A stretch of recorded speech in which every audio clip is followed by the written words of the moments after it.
It's got to be real funky, or otherwise Sequence will not rap the rap. Talking about Sequence, of course, that consists of Angie B, Blondie, but of course also of Cheryl the Pearl. And if everything's correct, we're talking to her right now. Good evening, Cheryl. Hi, Jeffrey. How you doing? We're doing very fine because we're listening to some fine hip-hop, and that always makes us happy. How are you doing? Thank you. I'm doing just fine.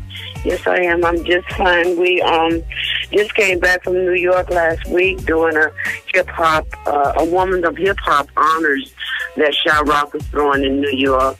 So the three of us was there together again, and that was good. Yeah, that's always a good thing because, to my personal opinion, there are not that many female MCs out there.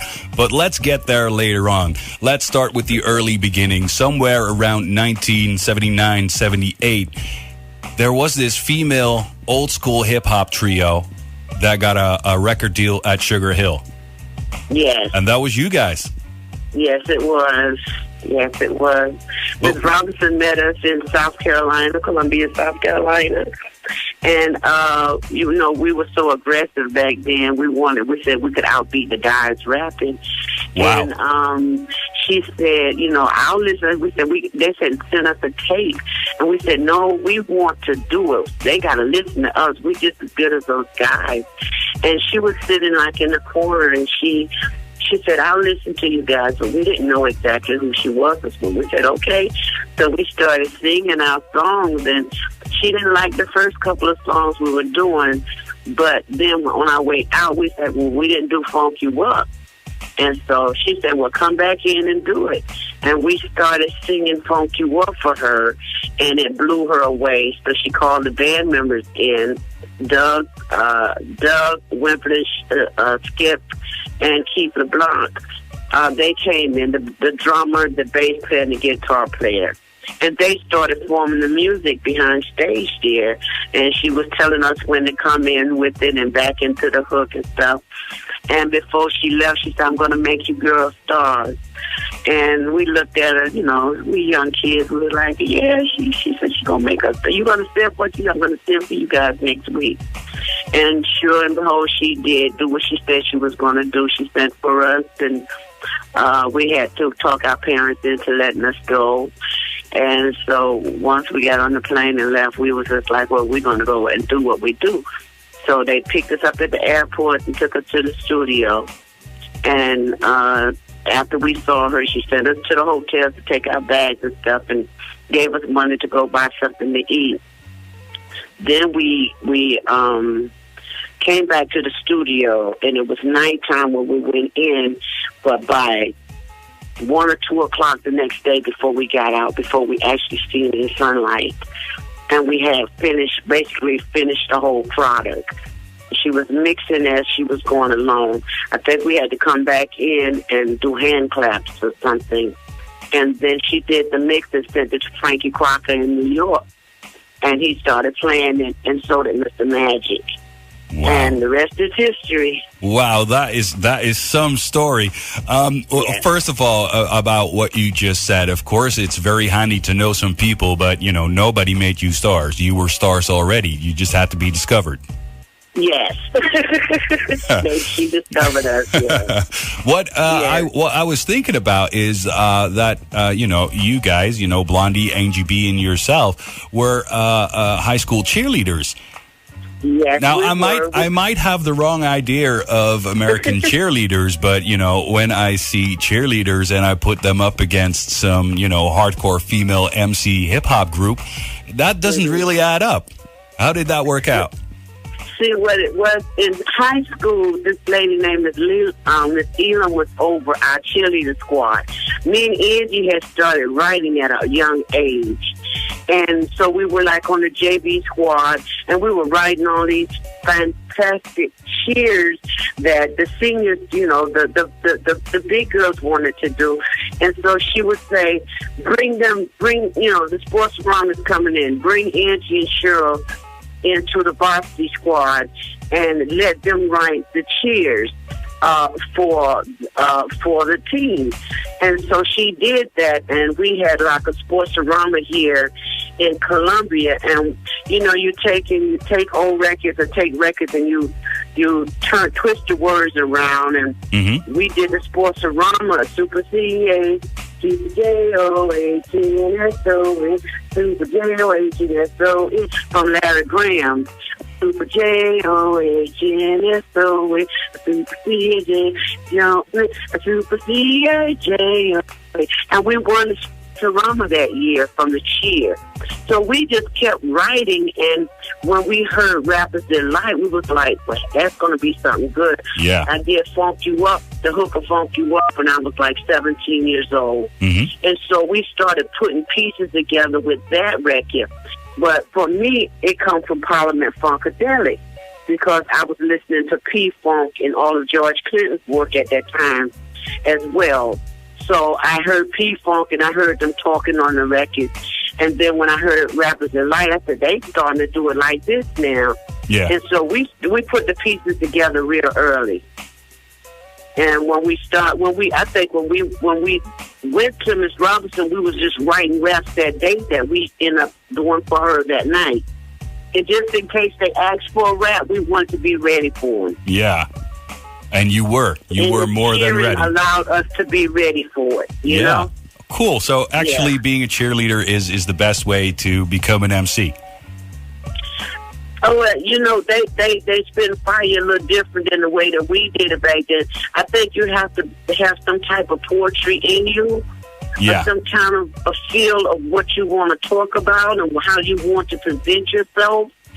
So, for the females, it's a little bit harder than it was for us when we were coming up, because Miss Robinson kept us ladylike.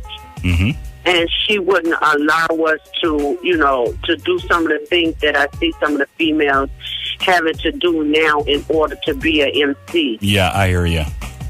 And it doesn't take all of that to be able to do that, because we were ladies on stage with the Sugar Hill Gang and Grandmaster Flash and the Furious Five, the Funky 4+1, the Treacherous Street, the Crash Crew, and the list goes on. Yeah. Of different male artists, but we remain ladies on the stage, and I think that's how we captured our crowd.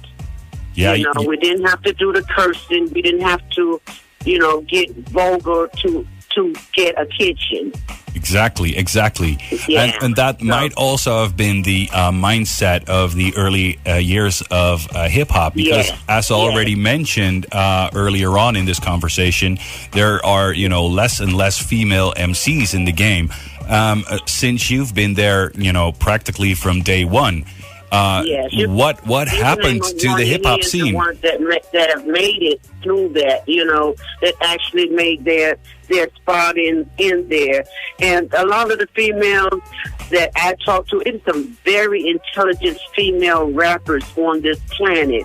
Yep. And they will not stoop to the industry way of presenting them. And that's why they're losing out on the females, I think.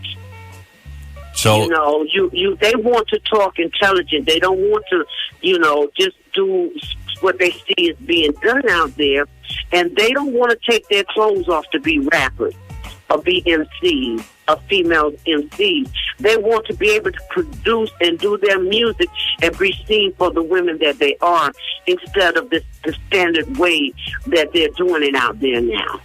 So, if I am hearing this correctly, female MCs have not really changed, just the opinion of the industry of how female MCs should present themselves. Yeah. So there's a lot of companies, if these women are not shaped a certain way, they don't look a certain way, they're turning down the talent. Yeah. And hip hop is about the talent. Exactly. Music has always been about the talent to me, and not about what they look like or how big they are, how small they are, or, none of that has anything to do with music. No, you're absolutely right. They have taken something that is precious to the world, and they have decided who they want to be in it and who's out. Yeah. So that's it. That's why, I feel like there's a like out there for the real talent that is sitting back and waiting for their turn. Yeah, the doors are being closed. Is there still any hope for all these female MCs still out there producing, real work and producing everything that catches the true spirit of hip hop? Well, I've just opened my company, Black Bottom Entertainment, and I do 50-50 deals on record sales alone. I don't mess with people publishing. I don't tell them how to do their art. I put their music in over 300 internet stores, and I send them to the DJs. Like I said to you guys, I have like 13,000 DJs on my list worldwide and 700 radio stations. So I try to put good music out there and hoping and praying that the way that we did it, you see, the DJs made the decisions back then. Our record Funk You Up got broken basically in the nightclubs before it went to radio. Yeah. So I was taught to get it to the DJs. If a DJ like what you're doing, he's going to play your music, and nobody can stop him from playing your music. And if he plays your music and the public likes what they hear, then they buy your music.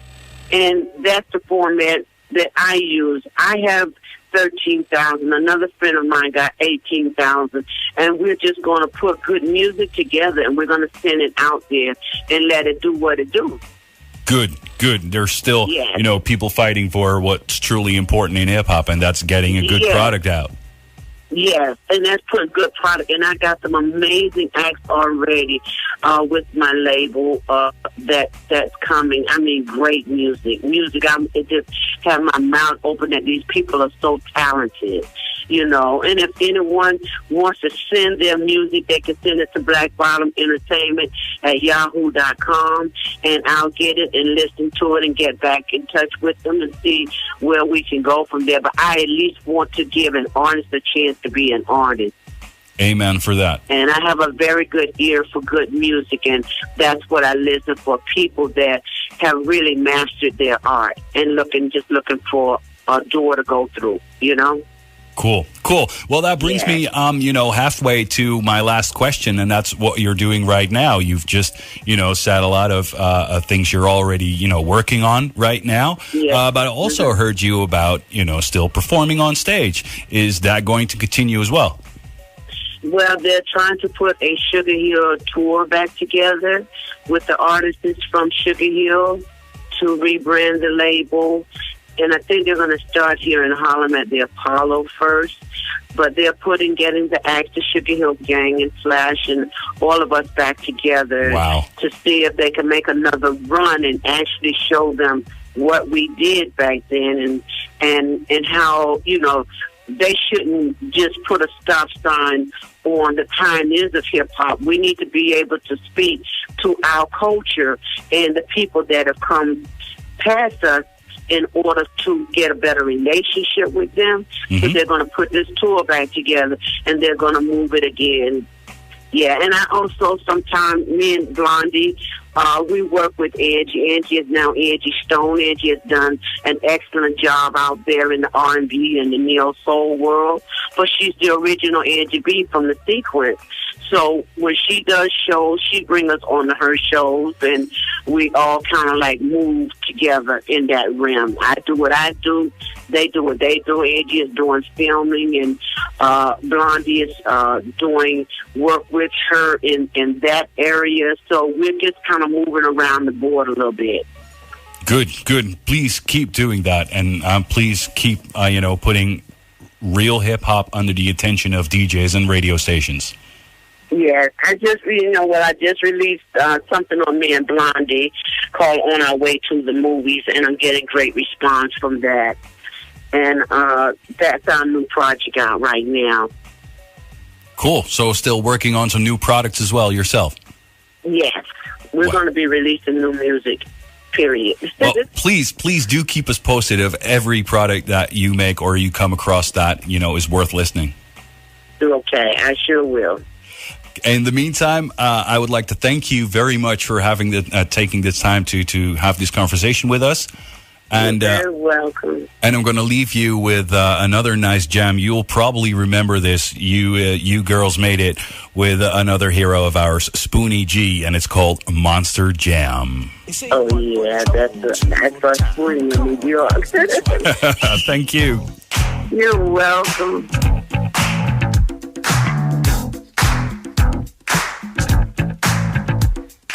Wham, bam, the Monster Jam. Get up, everybody, and do the freak to the beat.